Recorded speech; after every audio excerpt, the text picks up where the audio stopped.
현대해상 하이비전센터 곤잡연수원은 현대해상 연수원 중에서 수도권에서 가장 가까운 곳에 위치하고 있는 교육 중심의 연수원입니다. 정린건축이 설계한 금산연수원에 이은 두 번째 연수원이 되겠습니다. 기존에 이미 사용하고 계신 연수원이 있으셨고, 기존 연수원을 철거한 후에 동일한 대지 면적의 기존 연수원의 3배에 달하는 면적을 신축하는 프로젝트였습니다.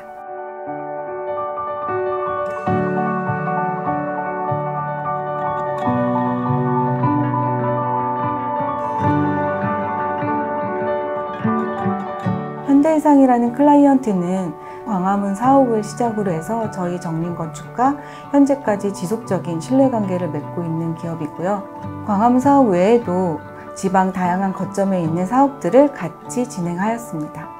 현대해상의 연수원은 3가지로 구분이 됩니다. 변산연수원 같은 경우에는 휴양 중심의 연수원이 되겠고요. 그리고 금산연수원 같은 경우에는 휴양과 교육이 복합된 연수원으로 봐주시면 되겠습니다. 이곳 하이비전 같은 경우에는 그런 각각의 성격들의 연수원이 있기 때문에 철저하게 교육 중심의 연수원으로서 휴양보다는 교육의 중심에 포커스를 맞춘 연수원이라고 할 수 있습니다. 계획안을 진행함에 있어서도 실제로 진입로에서부터 약 20m 이상의 고저차가 발생하는 협소한 대지 내에서 기존 연수원의 약 3배에 달하는 연면적을 4층 이하의 규모로 반영해야 되는 법적 제약이 있었기 때문에 교육과 숙박 프로그램 그리고 지원 프로그램을 어떻게 적층하고 배치하는지가 계획안의 중요 이슈였습니다. 그렇기 때문에 대지 내에서 교육과 숙박의 프로그램을 별도로 계획하지 않고 적층하는 방식으로 프로그램을 쌓았고, 그 중에서 조망권이 조금 더 배려돼야 된다고 생각하는 숙박 부분을 상부에, 그리고 교육시설을 하부에 배치하였습니다. 연수원의 단면을 살펴보게 되면 지하에는 지하주차장과 다목적 강당이 있습니다.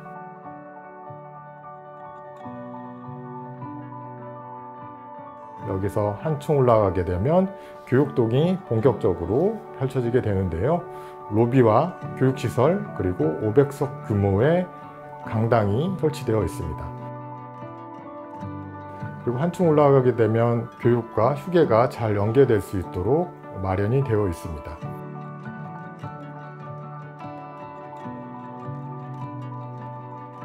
그 위로부터는 3계층의 숙소동이 계획이 되어 있습니다. 첫 번째 숙소층에는 숙소와 피트니스 센터, 체육마당이 잘 연계되어 있습니다.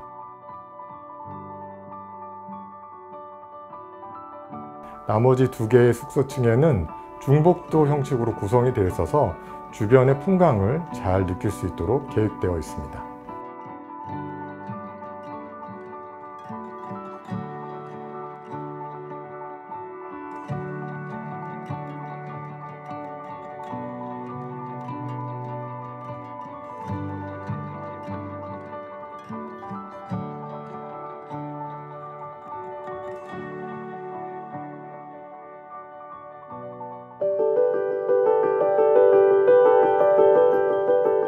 기존의 연수원에 있었던 과거의 흔적, 조경의 흔적들을 신축 연수원에 잘 살려보자라는 의도가 있었습니다.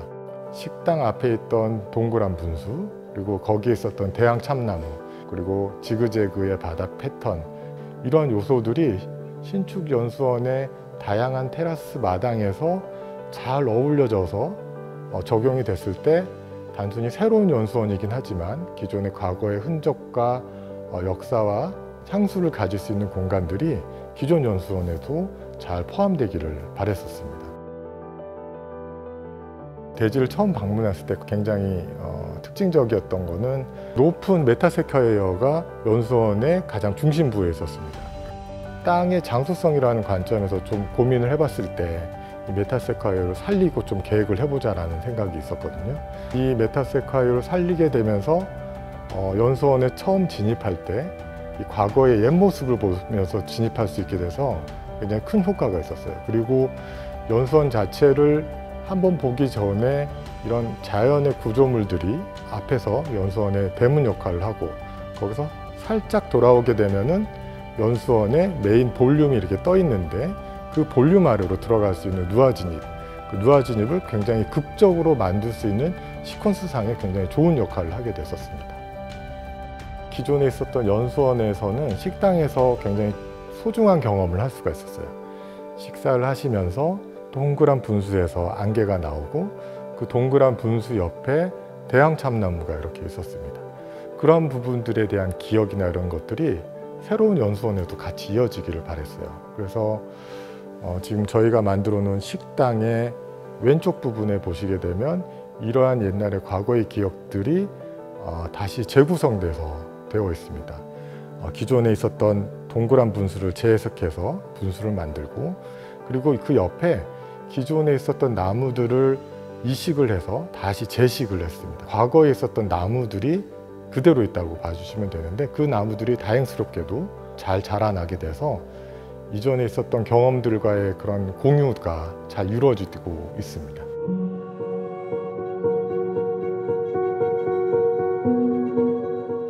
저희가 이 땅에 왔을 때 가장 특징적인 부분은 대지의 끝단에 굉장히 나지막한 산이 있었습니다. 그래서 저희가 생각했던 거는 이 산과 그리고 연수원 프로그램이 어떻게 잘 맞아들어질 수 있을까가 굉장히 큰 고민이었습니다. 누아 진입은 우리나라 전통 건축에서 많이 있는 부분입니다. 특히 경사지 부분에 어떤 건물이 있었을 때 그 하부를 통해서 올라갔을 때 극적인 공간을 맞이할 수 있는 전통 건축 기법 중에 하나예요. 근데 여기서는 그런 부분들을 현대적으로 좀 재해석되기를 바랬습니다. 경사지 공간에서 그리고 숙소동 하부를 통해서 올라갔을 때 대지에서 가장 중요한 산이 극적으로 보이기를 바랬습니다. 그런 부분들이 이 연수원의 상징적인 부분으로 더 다가가기를 바랬었습니다.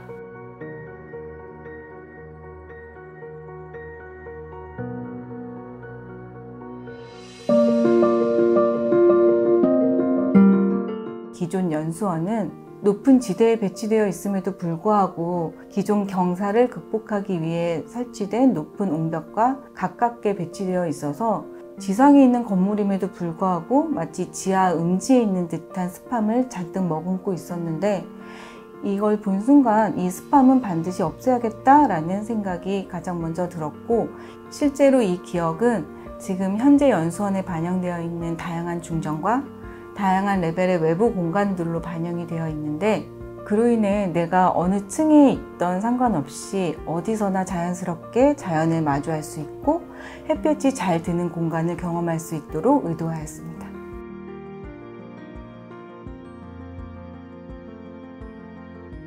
중정을 활용한 교육공간의 계획 요소는 정림건축이 설계한 현대해상의 첫 번째 연수원인 금산연수원에서부터 시작된 개념으로 곤지암연수원에서 조금 더 디벨롭된 형태로 현대해상연수원의 계보를 이어갔다고 생각합니다. 또한 현재 연수원의 특징은 시선의 확장이라고 할 수 있습니다.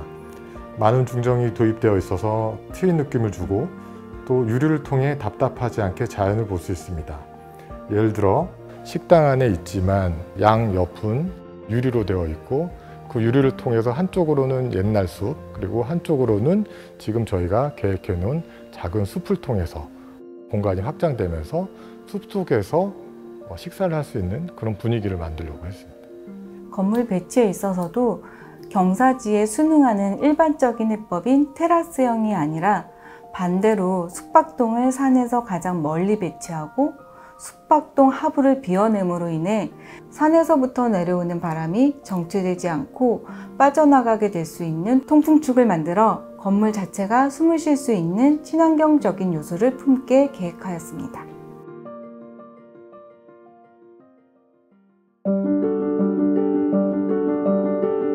연수원은 크게 두 가지로 나뉩니다. 진앙 회색의 화강석으로 있는 기단부, 이거는 교육동으로 상징이 되고, 위쪽에 디귿자로 떠 있는 부분들은 연수생들이 숙소로 사용이 되고 있는데, 이 부분은 테라코타라는 자연적인 흙으로 빚은 재료로 되어 있습니다. 그렇게 해서 전체적으로 외부에서 봤을 때도 기능이 나눠져 있음을 재료로서 나타낼 수 있었으면 하는 바람들이 있었고요.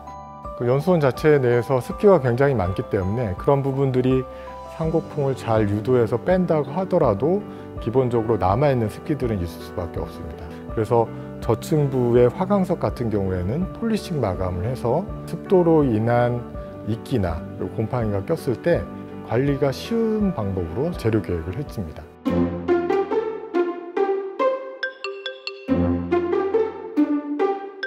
경사지에 다양한 매수를 적층하면서 자연스럽게 빈 공간이 생깁니다. 이 공간을 마당으로 계획했습니다. 그 마당들은 연수원에서 각각 필요한 시설들과 연계가 되어 있습니다. 예를 들어 진입에 연계된 마당, 그리고 교육시설에 연계된 마당, 식당과 연계된 마당, 그리고 체육시설과 연계된 마당. 이러한 마당들이 대지의 고저차에 맞게 차례로 배열이 되면서 연수원의 다양한 시설들, 다양한 기능들이 외부의 마당과 잘 연결돼서 작동하기를 바랬습니다.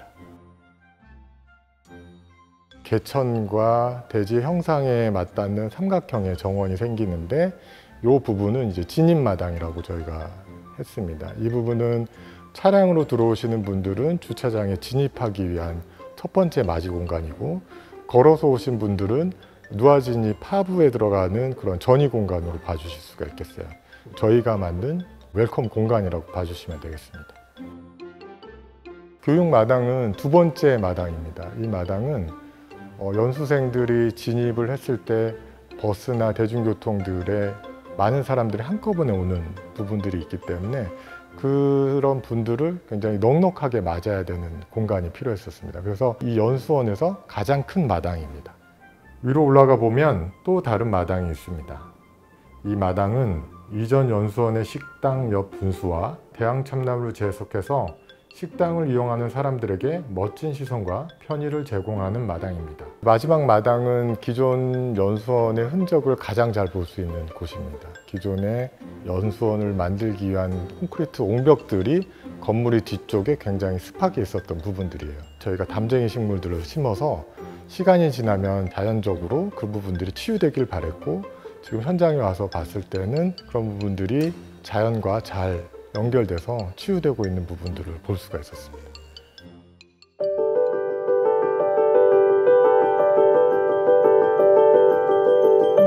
건재암 연수원은 2014년 초에 이제 시작을 했어요.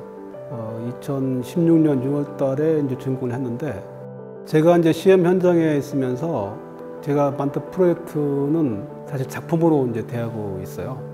건축가의 디자인은 상당히 제가 현장에서 그대로 구현하려고 노력을 합니다. 그러면서도 제가 현장에서 세부적인 디테일들을 또 그 건축가의 디자인을 완성할 수 있도록 도와드리고, 또 그런 부분에 또 저의 또 책임감도 있고, 건설사업 관리의 어떤 특성, 발주처를 대신해서 이 사업이 공사비, 또 주어진 공기, 그리고 현장의 품질 관리, 이런 전반적인 건설사업 관리를 하면서 건축가의 디자인 의도도 충분히 반영하는 그런 막중한 책임감도 있고, 또 정님의 그 토탈 디자인을 현장에 완성도 높게 구현하는 그거에 대한 제가 또 사명감과, 또 그렇게 했을 때 좋은 결과도 나와서 그에 대한 자부심도 상당히 제가 갖고 있습니다. 디테일이라는 것은 사실 그 상세한 노력이 필요합니다. 어떤 공간에 들어갔을 때 그 선들이 정리가 안 되면은 그건 이제 디테일로서의 어떤 개념이 아니기 때문에 선정들을 먼저 합니다. 각종 프레임들에 대해서 두께감을 더 달리할 수 있도록, 두께가 너무 두꺼운 것들은 최대한 구조 가능한 범위에서 줄여줘서 그런 부분들 숨기고, 또 그리고 시공 상세 때부터 제가 그걸 검토를 합니다. 그것들을 이제 현장에 구현하기 위해서 현장도 실측도 하고 자재들을 관리도 하고, 사용할 수 있는 제실자들이 볼 때 이 느낌은 뭔가가 정리되어 있다는 느낌, 편안한 느낌을 가질 수 있도록 구현합니다. 정림 CM이 현장이 약 100여 개 정도 지금 수행하고 있습니다. 한 500명이 넘고 있고요. 또 그렇기 때문에 각 현장별로 또 각 시험별로 많은 그 경험과 또 그에 따른 기술력, 노하우들을 갖고 있습니다. 상당한 또 정림의 장점, 요소가 아닌가 싶습니다.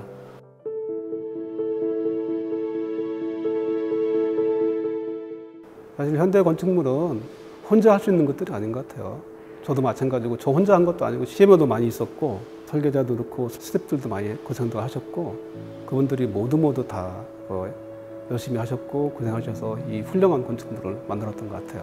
그게 정림의 어떤 그 지속 가능한 성장성도 갖고 있지 않나 싶기도 하고, 곤지암연수원은 정말 많은 선후배님들의 노력으로 완성된 결과물인데 길지 않았던 설계 기간 내내 본인들의 열정을 쏟아 부어 주었기 때문에 좋은 결과물로 프로젝트를 마무리할 수 있었고 모든 분들이 한마음으로 진행해 주신 덕분에 좋은 성과로 곤지암연수원이 자리매김한 것에 있어서 감사한 마음이 큽니다.